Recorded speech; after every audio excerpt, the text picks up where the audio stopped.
Hoxe ven o doutor para falar, entre outras cousas, do aceite. Hai que aprender cal é a xusta medida, porque é un alimento super san, sempre se dixo, non? Sí, pero sin exceso. Bueno, agora falaremos dos tipos de aceites, pero claro, sin exceso. Claro, porque a xente colle o aceite e bota e non mide o que... É moi difícil saber, cando vas facer un guiso ou fritir, canto botar. Porque tú pas a botella e dices, tú estará... Se está un pouco máis. Sobre todo que non falte. No, é como, xa está, pois vou dar outro chorro. Un chisco. Claro, a ver, o aceite de oliva é un alimento espectacular, a nivel cardiovascular, incluso reduce a osteoporose, que falábamos das fracturas de cadeira. Aceite de oliva virxe extra. Virxe extra. Aboa. Aboa, é dicir, o que non se somete a altas temperaturas para non eliminar Ese aboa as para bo sustancias cru. nutritivas. E frito. Frito o que tamén. para frituras. Claro, porque sobre todo, aí nos aceites o que se mide é o punto de fume. É dicir, a partir de que momento e a partir de que temperatura o aceite se volve inestable e, por tanto, libera sustancias que poden ser tóxicas, que é o que ocorre cos aceites refinados, o a acrilamida, os aldeidos, etc. Entón, o de xirasol é malísimo, o que pasa? Eses son os piores, os aceites refinados, e que logo falamos deles. Entón, o punto de fume, é dicir, a partir de cando o aceite se inestabiliza, o aceite de oliva virxen extra está en 200... O punto de fumo, porque a xente cando vai a botar fume xa vai parar. Se está botando fume o aceite é que se está queimando. Claro. Ese aceite non vale. E, por certo, hai que Como que non renovalo. vale? Pero habría que tiralo. Eu para fritir un ovo espero que bote un pouco de fume. Cando bota un Se pouco de está fume, botando fume, estás estropeando o aceite. E ese aceite está producindo sustancias tóxicas. E cando falamos de sustancias tóxicas, Roberto, falamos de cousas que son cancerígenas. Cando empeza a botar un pouquinho de cancerígenas. fume, aí é onde hai que botar o ovo. Pero xa non che vale ese aceite para logo. Non o volvas a Pero o usar. ovo sí. O ovo sí, pero o aceite non vale, o ovo vale para comer, non para deixar ali. Vale. Pero o ovo, ese aceite non vale para logo repetir. Si o aceite non o queimamos e non bota fume, a lo menos 3 frituras aguantas. E o que dicía, o punto de fume do aceite de oliva virxen extra está en 200 grados. O aceite, o punto de fume no aceite refinado está en 150 grados. Fíjate a diferencia. Claro, o que pasa é que, claro, nos falamos disto, pero se despois aguanta 3 frituras, o mellor aceite, o aove, fritir patacas vai sair un pouco caro, Como así. 3 frituras. Hai xente que frite 30 veces co mesmo aceite. Claro, pero as frituras da pataca, por exemplo, no aceite de oliva virxen extra, no ove, o que fai é tostar primeiro a patata por fora e entón entra menos aceite dentro. E entón esas patatas xa non teñen tanta grasa como a pataca fritida nun aceite refinado. Pois está ben que o explique, porque hai moita xente que dice no, a pataca fritida é mellor con aceite de xirasol porque queda mellor. Aceite de xirasol para frituras non deberíamos empregar, porque Aceite de sacaran xirasol máis... solo para masajes. Por exemplo. Para masaje non che fai mal. Ou para cando a porta fai ruido. Efectivamente. A ver, hai xente que a pataca fritida con aceite de oliva non lle sabe. Pero vos, a ver, Aproveitando sabedes... isto brevemente, doutor Viso, facemos ben cando sacamos as patacas fritidas e as poñemos en papel para que enche un pouco de aceite. Claro, O que non quitar o pode ser aceite. comer ese papel despois. Ese aceite, sí. Pero mira, vos sabedes que o proceso de refinado dun aceite primeiro se refinan aqueles aceites que senón non se tragarían. Por acidez, por sabor. Entón, hai que facer un proceso de refinado para que realmente ti podas tomalos. Primeiro, desgómanos, que é aplicar unha cousa que é altas temperaturas para sacarlle un pouco de acidez. Logo botanlle sosa cáustica. Logo botanlle, eso para quitar máis acidez. Logo, para blanquealo, botanlle carbón activado. Logo, volven sometelos a altas temperaturas e logo engaden antioxidantes de laboratorio. O sea, eso é o refinamento para conseguir este aceite. Canto máis ácido sexa mellor.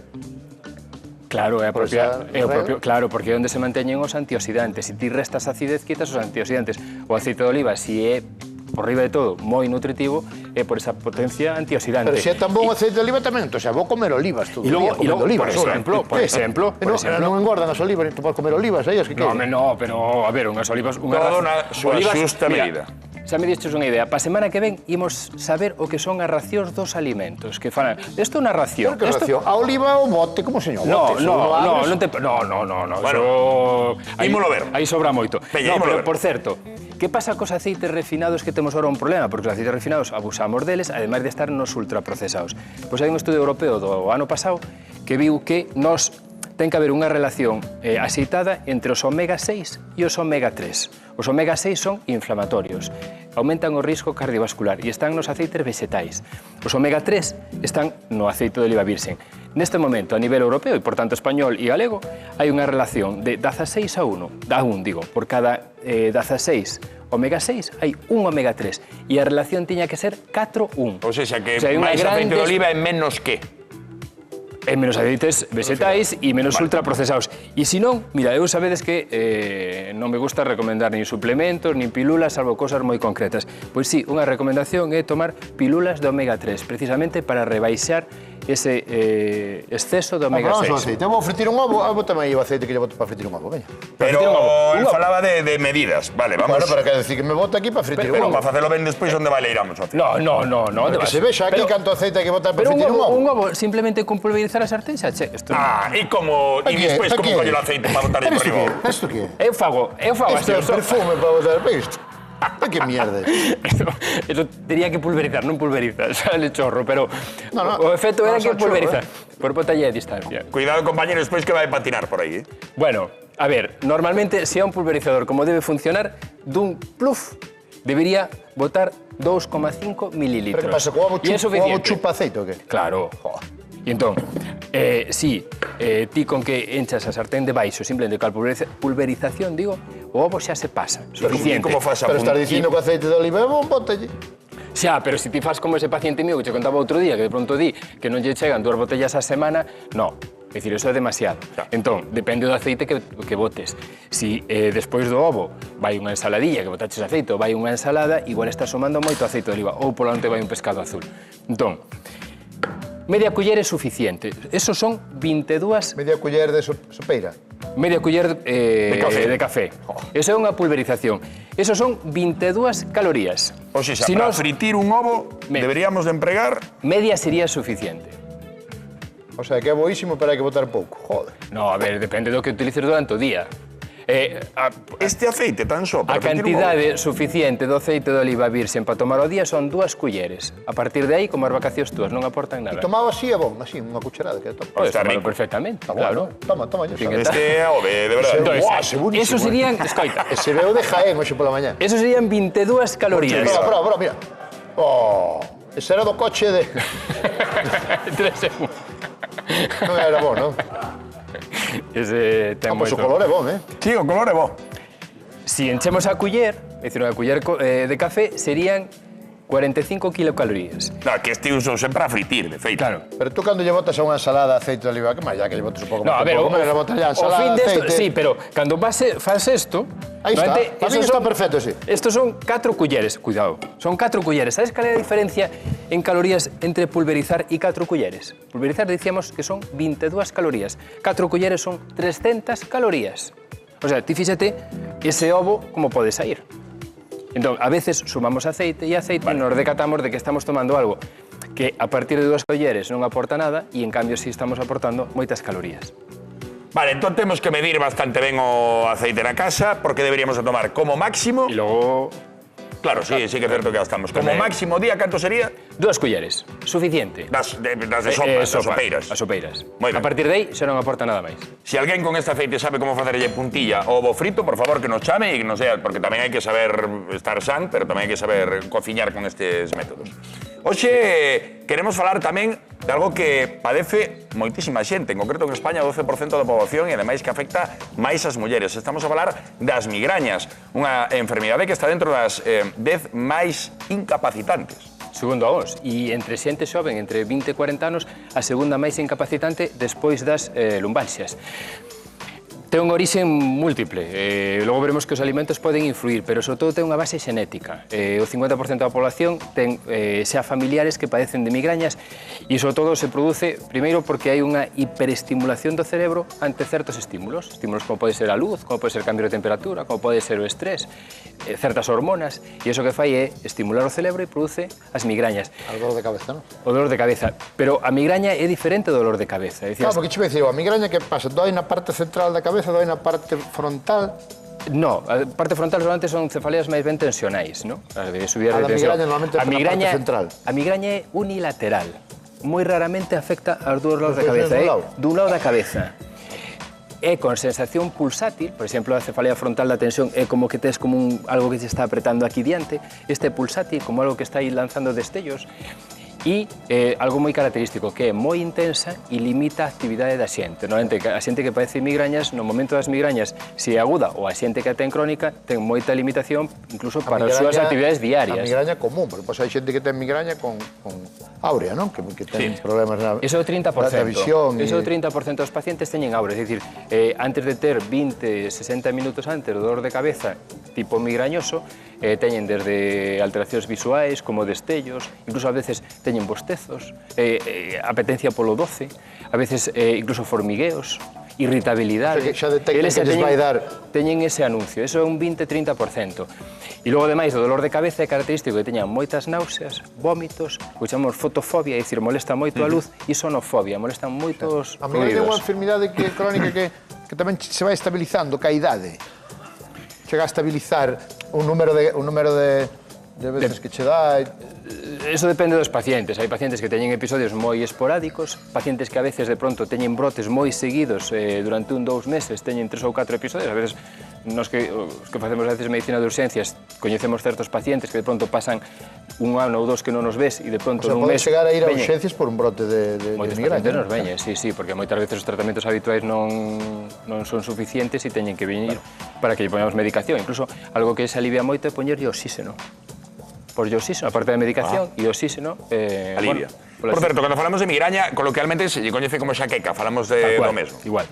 Pois imos falar precisamente cun ourensá que ten que vivir con xaqueca crónica, unha doenza que moitas veces non lle deixa facer vida normal. Iria Blanco, boa tarde. Hola, boa tarde. Dixémolo ben, no teu caso é crónico, non? Sí, levo 2 anos con dor seguido. 2 anos con dor seguido? Sí. Cales son, agora estamos falando de outra sintomatoloxía, non só a dor de cabeza. Ti que síntomas adoita sufrir?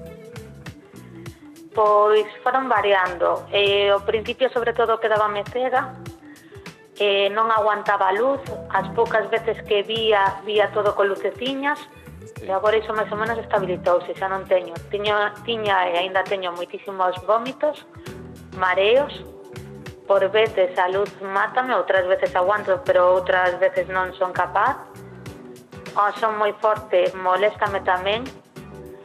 Teño por veces o que lle chamo bloqueos cognitivos, que non sei facer cousas que debería de saber facer. Por exemplo, a veces non sei atarme os botóns dunha camisa. Teño tamén a veces problemas da fala ou problemas de bipedestación. Non son capaz de coller as cousas, caínseme directamente da man, non son capaz de agarrar. Claro. Perdín capacidades de facer algunhas cousas. Exemplo, eu antes tocaba un pouco piano, agora non sei. Tampouco sei coser. Estou volvendo a aprender a doblar a roupa porque olvidouseme completamente como facelo. Antes sabía facelo e agora non sei a facelo. Carai. A grandes rasgos tamén moitos mareos, e a grandes rasgos sería iso. O que nos conta Iria, doutor, non é a migraña común, é algo máis que a migraña común, non? Eu falaba do caso máis xenérico da poboación, que é o máis habitual, este é a migraña crónica e con moita invalidez. Eu queria preguntar con que medicamentos está, como está a tratar? Probablemente aquí faise doble ou triple terapia, non? É dicir, medicación, incluso técnicas de relaxación, fisioterapia. Non sei con que medicación podes estar, Iria. Pois agora mesmo medicación propia da migraña non me están dando. Teño Pador, que estou tomando Enantum Plus. Estou cos botos, iso sí. A botos. Acupuntura, que me está indo bastante ben, e fisioterapia. E fisioterapia. Botos. Botos, sí, tamén se utiliza, sí, como relaxante muscular. Sí. Sí, moita xente emprega din que vai moi ben. Sí, normalmente non é un tratamento de primeira línea, pero sí pacientes que xa pasaron por varios tratamentos, imagino que igual xa idiron os triptanes e medicacións deste tipo, e cando non son efectivas, unha das pautas efectivas son os botos. Claro, pero a mí parece entender, Iria, que levas 2 anos con dor, é dicir, diagnosticaronche hai 2 anos, comenzaron as migrañas hai 2 anos, ou este episodio que tes xa leva 2 anos de duración? Este episodio leva 2 anos, que é o episodio máis largo que teño. Eu levo con migrañas toda a vida. Que pasa? Que tiña tempadas nas que o mellor estaba cada 2 semanas con elas e logo tiña altas tempadas nas que non tiña ninguna crisis. Entón, pois iba facendo vida normal, collendo simplemente baixas no traballo cando me daban crisis fortes e se non paraba. Pero desde fai 2 anos que me quedei cega e me caín da dor no traballo, tiven que coller a baixa e non puiden volver a traballar, estou na casa. Sí, claro, un caso moi incapacitante, non? Claro, este non é unha evolución típica, o máis típico dos episodios, pero sí o que preguntaba antes Roberto, non? É dicir, pasar de unha serie de episodios repetidos a facer xa unha situación máis cronificada e máis invalidante, porque logo, si é certo que eu falaba das causas da migraña, sobre todo unha hiperestimulación do cerebro, pero si logo hai causas como a afectación dun neurotransmisor como a serotonina, da afectación do nervio trixémino, que produce unha inflamación das meninxes e iso leva a máis cronificación do dolor. Bueno, é unha variante. Está indicado precisamente o Botox, non? Claro, para buscar esa relación. Aquí é importante tamén, Iria, pois, a esperanza que che van dando, non? Quer dizer, o especialista que pronóstico che vai dicindo do que pode pasar no futuro, non? Bueno, a boa cousa é que parece que hai avances. É dicir, desde o principio agora foi mellorar bastante. Pero, bueno, o problema sobre todo é que, por exemplo, desde que comecei a crisis, que foi en novembro, ata que me atenderon con un tratamento serio, pasaron 9 meses. Claro. Porque ainda que tiña por urgencias, retrasaban a cita. Xa. E agora tamén co tratamento do Botox, que se supón que ter que ser continuo, ainda hoxe me cancelaron de nova cita. Vaya. Pois, Iria... Claro. Sí, conta, dime. Non, decía que entón, claro, co problema en parte, ainda que sí que o especialista que me trate moi bo, o problema é que a administración, como me retrasa as citas e non máis dá moitas veces cando máis ten que dar, seguramente eu debería de estar moito mellor do que estou se me houbera tratado no seu momento, pero como tardaron tanto... Sí, xa. Son dos problemas do sistema, non? Do noso sistema sanitario, que é moi bon, pero que tarda, en demasiadas ocasións, tarda demasiado en atendernos e axudarnos. Pois agardamos que vais mellorando, Iria, e gracias por contarnos o teu caso e compartilo con nós. Gracias a vos por chamarme. Gracias, Iria. Unha aperta, Iria.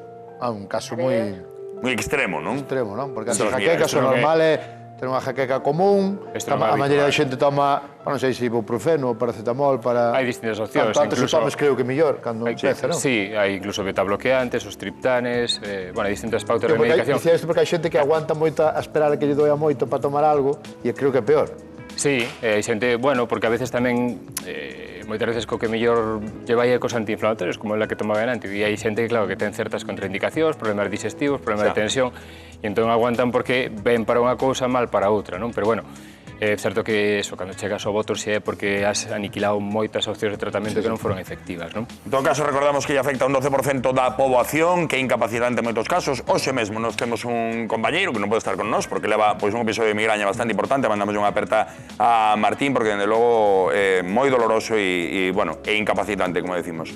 Doutor, moitas grazas por todo. Déxame medio minuto. A presive de la man. Que traíamos todo isto por aquí? Traemos aquí xamón... Traes a merenda e non me falas da merenda. Queixo, veña, vete ya un minuto. Que viña merenda, que me estás dicindo que non hai tempo. Pero un minuto, un minuto solo explicar que a xente que padece de migrañas hai certos alimentos que poden empeoralas. Entón, por exemplo, queixo, sobre todo queixo curado, porque leva tiramina e iso aumenta a frecuencia das migrañas e sobre todo o dolor. E o chocolate tamén?